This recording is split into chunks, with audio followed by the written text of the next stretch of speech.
Praise the lord. ప్రభువైన యేసుక్రీస్తు నామంలో మీ అందరికీ శుభాలు తెలియజేస్తా ఉన్నాను. పరిశుద్ధ గ్రంథంలో నుంచి కీర్తనల గ్రంథము 103వ అధ్యాయము 3వ వచనంలో దావీదు ఏమి రాశాడో ఒకసారి చదువుదాం. ఆయన నీ దోషములన్నిటినీ క్షమించువాడు, నీ సంకటములన్నిటినీ కుదుర్చువాడు.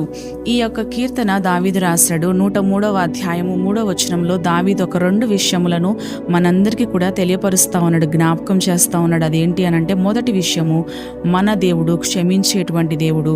రెండవ విషయం ఏమి తెలియచేస్తా ఉన్నాడంటే, మనలను స్వస్థపరిచేటువంటి దేవుడు. అయితే ఈ యొక్క కీర్తన రాస్తా ఉన్నప్పుడు దావీదు కేవలము దేవుడు మన యొక్క పాపములను మాత్రమే మన్నించడం కాదు గాని వాటిని పూర్తిగా తొలగించడము అనే ఒక కృపను గూర్చి వివరణ ఇస్తా ఉన్నాడు. ఈ యొక్క వచనంలో మనం చూసినట్లయితే స్వస్థతలు 2 రకాలుగా ఉంటాయని మనందరికీ తెలుసు కదండి.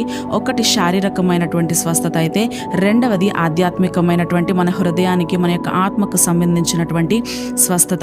దేవుడు కేవలము మన యొక్క ఆత్మను మాత్రమే కాకుండా మన యొక్క శరీరాన్ని కూడా పట్టించుకునేటువంటి దేవుడు. మన యొక్క శరీరానికి సంబంధించిన వచ్చే వ్యాధులను గురించి కూడా ఆయన పట్టించుకొని స్వస్థపరిచేటువంటి దేవుడు.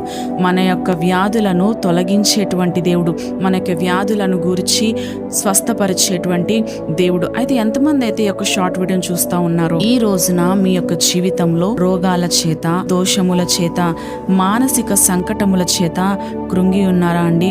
నిరాశ చెందుతా ఉన్నారా? అయితే దేవుని యొక్క వాక్యము మీకు జ్ఞాపకం చేస్తూ ఉంది.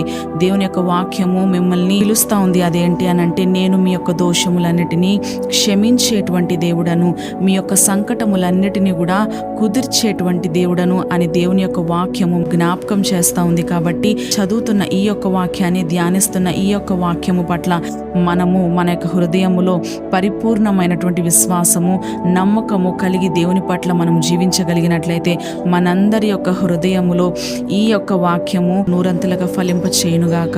ఆమేన్.